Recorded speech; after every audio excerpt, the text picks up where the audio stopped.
هاوڕێیانی ێژام کاتتان باش. وەرگێڕان ڕێیەکی کاریگەرە بۆ ناساندنی کولتورێک بە کولتورێکی دیکە، یان ڕاستتر بڵێم بۆ ناساندنی سروشتی کولتورێک بە یەکێکی دیکە. هەڵبەت تاکو جیاوازی لە نێوان کولتورەکانە فراوانتر بێ، ئاستەنگی زۆرتر دێتە بەردەم وەرگێڕ. ئەمەی کە لێرەدا دەمەیە پێتانی بناسیێنم کۆششی دوو هەممە بۆ ناساندنی کولتوری کوردی بە کولتوری ئینگلیزی یا بە کولتوری ئینگلیزی زمان. کۆششی یەکەمم لە کتێبەکەمدا بەرجەستەیە بە ناوی مای پۆیەتری دێپێکتس یو کە ئێستا لە ئامەزۆن دەستەبەرە. لە کۆششی ئەم جارەمدا کۆمەڵێک شیاری ناوچەی هەڵەبجە وەردەگێڕ، ژیاننامەی شاعیرەکانیش دەنووسمەوە. کۆششەکەم بەشێکە لە پرۆژەیەک بە ناوی هەڵەبجە لە ڕۆژانی زێڕینیدا. هەروەک بە ناوەکەیدا دیارە، ئەم پرۆژەیە تایبەتە بە هەڵەبجەیەک کە مەڵبەندی ڕۆشنبیری بووە، کە مەڵبەندی کۆبوونەوەی ڕۆشنبیران بووە، نەک هەڵەبجەیەک کە بەوەی کیمیابارانەوە بە ئەوروپا ناسێنراوە. پرۆژەکە وەک لە ناوەرۆکەکەیەوە دیارە بابەتی زۆر جیاواز تاوتوێ دەکات. هەڵبەت من جەختم تەنیا لەسەر بابەتەکەی خۆم دەبێت. ئەم پرۆژەیە دەبوایە وەکو پێشنگایەک بکرایەتەوە و ماتوانەیە سەردانی بکەین، بەڵام بەداخەوە پەتای کۆرۆنا ئەو دەرکەی داخست. ئێستا وەکو کتێبێک کە زۆرتر بە کەتەلۆجێک دەچێت چاپکراوە، هەروەها لەسەر خەتیش دەستەبەرە بێت. بەر لەوەی بچمە باسەکەوە پێویستە پێناسەی ئەو هەڵەبجەیە بکەم کە لێرەدا دەستنیشان کراوە. هەڵەبجە لێرەدا ئەو بەشەیە لە پارێزگای سلێمانی کە ئێستا بووە یان دەبێ بە پارێزگایەکی سەربەخۆ بە ناوی پارێزگای هەڵەبجە. من ڕێبەرفەتاحم بایەخم زۆرتر بە بابەتی ڕۆشنبیریە. زۆر سوپاسی ئێوە دەکەم گەر سەبسکرایب ئەم کەناڵە بکەن، لینکەکەی شێر بکەن، بە هاوڕێکانتانی بناسیێنن. ئەمانە هەموو هاندەری باشم دەبن بۆ بەردەوام بوون. لەوە بە ئاگام کە ناوچەی هەڵەبجە بە شاعیر و شاعیران زۆر دەوڵەمەندە. من لێرەدا تەنیا 7 شاعیرم هەڵبژاردووە، وەک دەڵێن مشتێک نمونەی خەروارێکە. ئەوانیش وەلی دێوانە، مەولەوی، تاهیر بەگیجاف، موفتی پێنجوینی، قانیع، ئەحمەد بەگیجاف لەگەڵ مامۆستا گۆران. بە گوێرەی هێڵی ژیانیان ڕیزم کردوون. وێنەکە هێڵی ژیان و زاراوەی شاعیرەکان نیشان دەدات. وەک دەبینین بە ئاسۆی هێڵی ژیانی شاعیرەکان نیشان دەدات، بە شاقوڵیش زاراوەکەیان. لێرەدا وەلی دێوانە و مەولەوی بە زاراوەی گۆرانی کە نەسراویشە بە هەورامی نووسیویانە، هەرچی ئەوانی دیکەیە وەک لێرەدا دەبینین بە کوردی نێوەند نووسیویانە.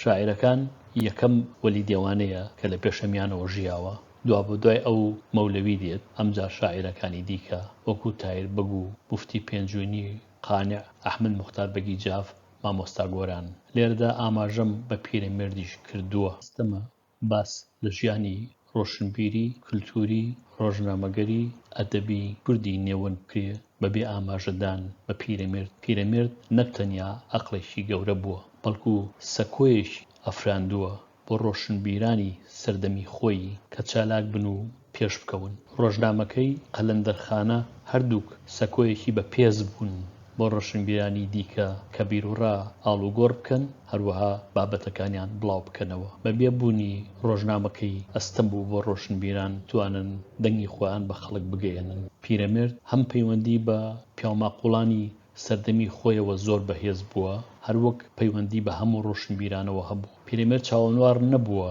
شاعیرێک یان نووسەرێک بەرهەمی بۆ بنێرێ، هەرکە دەنگیان نەماوە خۆی پەیوەندی پێوە کردوون.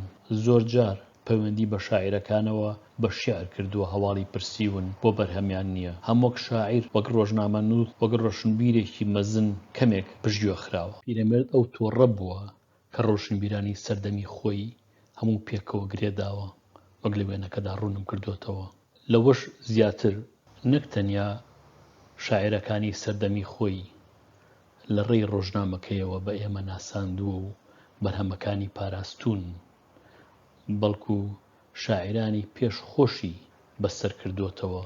خۆگەر پیرەمێرد نەبوایە زۆر شاعیر هەبوو کە ئێمە بەرهەمی ئەدەبیمان هەرگیز نەهادی. لەوانەش ڕەنگە وەلی دێوانە و بێسارانی و مەولەوی سێ نمونەی زۆر گەش بن. سەرباری هەموو ئەمانەش لە ژیانی کولتوریدا پیرەمێرد ڕۆڵێکی کاریگەری هەبووە. نەورۆزی کوردان بۆ جۆرەی کە ئەمڕۆ ئێمە دەیناسین و دەیزانین فەزلی ئەگەڕێتەوە بۆ پیرەمێرد. لە سەردەمێکی ترادیشنەڵا ژیاوە کە ئاگری نەورۆزی کردوتەوە تاوانبا کراوە بە ئاگرپەرست کە دیارە لەو سەردەمەدا تاوانێکی هێزگار گەورە بووە.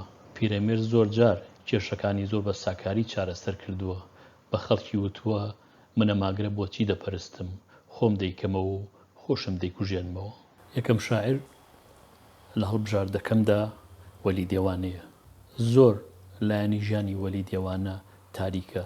ڕاستەکەی زۆر دەربارەی وەلی دێوانە نازانین، هەندێک چیرۆک دەزانین. ڕەنگە ئەوەی کە ڕاست بێ و چیرۆک نەبێت عیشقی پاکێتی لەگەڵ شەمدا. دیارە ئەو عیشقە سەرچاوەی هەموو هۆنراوەکانی وەلی دێوانە بوون. من لێرەدا یەکێک لەو شیعرانەم وەرجێڕاوەتە سەر ئینگلیزی، شێرێکی ناسراوێتی دیارە بە ناوی ئەیشەمی شەوان. دەربارەی ساڵی لەدایکبوون و ساڵی ژیانی زۆر بیر و بۆچوونی جیاواز هەیە. من لەو ڕیسێرچەوە کە خۆم کردم گەیشتمە ئەو قەناعەتەی کە 1945 تاکو 1982 ڕەنگە لە هەمویان ڕاستتر بێت. کۆشش دەربارەی ژیان و بەرهەمی وەلی دێوانە هێشتا بەردەوامە. دووەم شاعیر یا دووەم ڕۆشنبیر کە باسی دەکەم مەولەویە.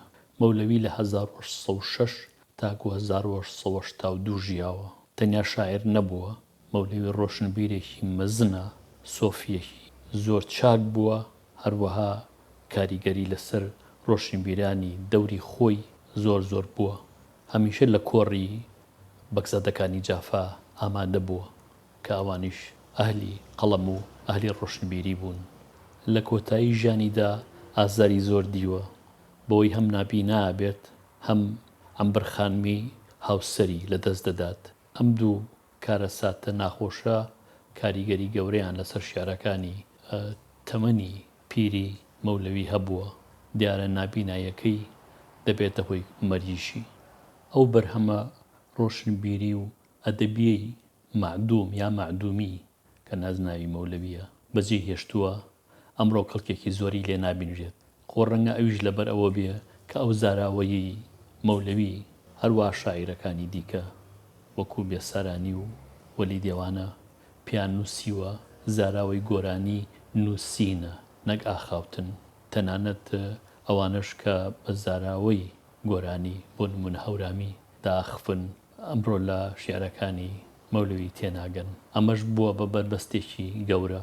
پیرەمێرد ڕۆڵێکی گەورەی هەبووە لە ناساندنی بەرهەمەکانی مەولەوی بە کوردی نێوەند بە وەرگێڕانیان، هەروەها بە ئاخاوەرانی زاراوەی گۆرانیش بەوەی کە ئەسڵەکەی بڵاو کردوتەوە.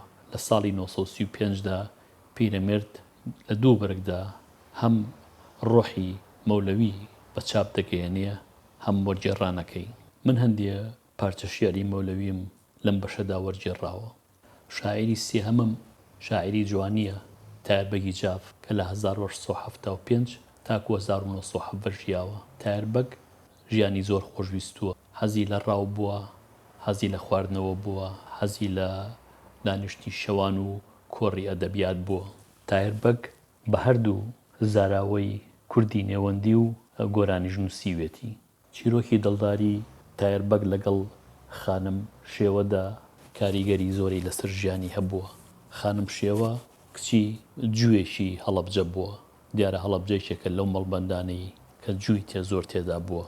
تەنانەت مزگەوتە گەورەکەی هەڵەبجەش هەڵەبجەی کۆن دەگوترێ کە وەختی خۆی سینیگەڵ بووە کە جۆکان هەڵەبجیان بەجێ هێشتووە کراوە بە مزگەوت. هەمیشە ئێمە حەز دەکەین کەسانی دەورو بەرمان یاوە کەسانی کە دەنگمان پیانە دەگات ئەو چیرۆکانە ببیستن کە خۆمان حەزمان لێیەتی. وەرگێڕانیش هەمان شتە.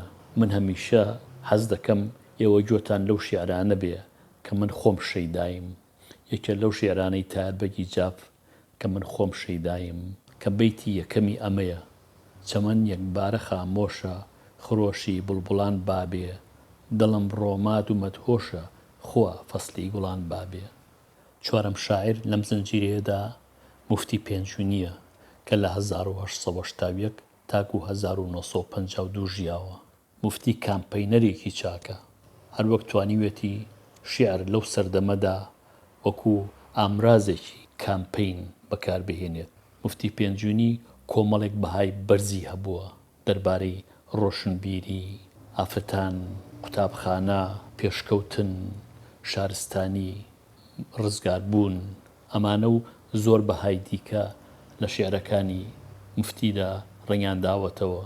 خۆ ئەگەر موفتی لە سەردەمی ئەمڕۆدا بژیا بە لەو بڕوایم شێعری نەدەنووسی، ڕەنگە ببوایە بە نووسەرێکی باش، ڕەنگە بواە بە کامپەینەرێکی باش، ڕەنگە ستونێکی لە ڕۆژنامەیەکە هەبوایە. هەڵبەت بە هیچ جۆرێک نامەوێت لە بەها و نرخی شێعرەکانی موفتی کەم بکەمەوە، بەڵام لەو سەردەمەدا ئەوی تیاژیاوە خەڵکی خوێنەوار نەبوون. شێعر باشترین ئامراز بووە بۆ گەیاندنی پەیامێک. پەیامی موفتیش زۆر بە زەڵاڵی لە شێعرەکانیەوە گەیشتووە. من چەند پارچە شێعرێکی موفتیم لێرەدا وەرگێڕاوە. شاعرێکی دیکە قانعە کە لە 1895 تاکو 1965 ژیاوە. قانع و موفتی هەم هاوشار بوون، هەم هاوڕێیەکی نزیک بوون. قانع 17 ساڵ لە موفتی گەنجترە. قانعیش وەکو موفتی کامپەینەر بووە، شێعرەکانی ئامرازێک بوون بۆ گەیاندنی دەنگی خۆی. زۆر جارە و شێعرانە زۆر زەحمەتن بخرێنە سەر زمانێکی دیکە. منیش زۆر گەڕام تاکو شیارێ بدۆزمەوە کە بۆ خوێنەری ئینگلیز مانا بەخش بێت. شاعرێکی دیکەمان ئەحمەد موختار بەگیجافە کە دیارە برای تایر بەگیجافە. ئەحمەد موختار لە 1898 ژیاوە تاکو 1935 زۆر بەداخەوە لە ڕووداوێکدا لە زێی سیرواندا لە تەمەنی 38 ساڵیدا دەکوژێ. ئەو دەوروبەرە هێشتا تەواو ڕوون نییە. ئەوانش کە ڕیسێرچیان لەسەر ئەحمەد موختار کردووە زۆر خۆیان بەو لایەنەوە سەرقاڵ نەکردووە. ئەوەندە دەزانرێت کە لە 6 فەبریوەری 1935دا ئەحمەد موختار بەگیجاف لە زێی سیرواندا لەگەڵ چەند هاوڕێیەکیدا دەبێت کە تەقەی لێ دەکەن و دەیکوژن. تەمەنی تەنیا 38 ساڵ دەبێت. ئەحمەد موختار بەگیجاف پیاوێکی ئیداری بووە، قایمقامی هەڵەبجە بووە، دوای ئەندام پەرلەمانی عێراق بووە لە بەغدا. زۆر نەژیاوە بۆی بێ بە شاعرێکی چاکی وەکو تایربەگی برایی. ئەحمەد موختار بەگ تەنیا شاعر نەبووە، بەڵکو چیرۆکنووسیش بووە. تاقە چیرۆکێکە بۆ ئێمەی بەجێهێشتووە بە ناوی مەسەلەی وجدان. توانای نووسینی ئەدەبی خۆی پێوە دیارە. گەر بما بە ڕەنگە بیتوانی بە چیرۆکی زۆر زیاترمان بۆ بگوێزێتەوە. لەسەرم چیرۆکە زۆر نووسراوە و لە زۆر لایەنەوە هەڵسەنگێنراوە. من لێرەدا لە گۆشەیەکی دیکەوە بۆی دێم و جارێکی دیکە شرۆڤەی دەکەم. شێعرێکی بەناوبانگی هەیە کە بەوە دەست پێ دەکات: لە خەو هەڵسن درەنگە میلەتی کورد خەو زەرەرتانە، هەموو تاریخی عالەم شاهدی فەزڵ و هونەرتانە.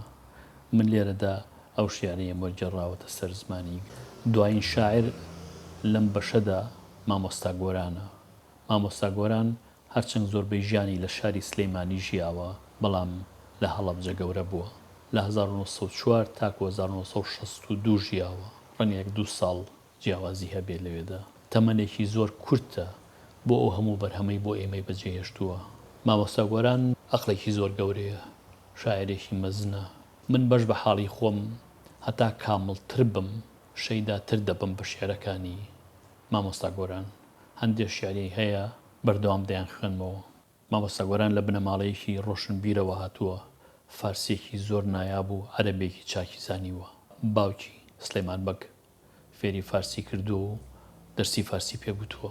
من لێرەدا ڕۆڵی مامۆستا گۆرانم لە نوێکردنەوەی شیعری کوردیدا باز نەکردووە. هەڵبەت بۆ کەسێک کە حەزی لەوە بێت لە کتێبەکەمدا بە وردی باز لەوە دەکەم. وەگوتم هەمیشە حەز دەکەم ئەو شیعرانە بجۆزمەوە بۆ خوێنەر کە خۆم حەزم لێیانە. یەکێک لەو شیعرانەی مامۆستا گۆران کە شەیدایم و بەردەوام دەیخوێنمەوە گوڵی لاولاوە کە دیارە لە ژێر کاریگەری شاعرە ئینگلیزیە ڕۆمانسیەکانە نووسیوێت کە بۆەوە دەست پێیەکە: بە کوڵ گریان لە چاوم دێ، گوڵی لاولاوی ڕەنگا و ڕەنگ، لەبەرچی سیز ئەبی واز و چییە ئەسبابی ژاکان. شێعرێکی کورتە بەڵام شێعرێکی نایابە. هەڵبەت هەرگیز ناوێ مامۆستا گۆران بەجێ بهێڵیت بە بێ خوێندنەوەی بەسەرهاتی ئەستێرەیەک کە کە شێرێکە پرێتی لە هەستی مرۆڤایەتی ئەوە دەست پێ دەکات بانگی شێوان لە ئاسمانی خۆرنشین ئەستێرەیەک ئەجیوێنێ گەش شیرین. لە دوایین بەیتا دەڵێ ئەم ئەستێرە بەسەرهاتی دڵگیری لە کام ڕۆحە نابزوێنێ زویری. هیوادارم منیش لەم بەشەدا توانی بێتم لە ڕۆحی ئێوەدا کەمێک زویری ببزوێنم. کاتێکی خۆش و بەختەوەر.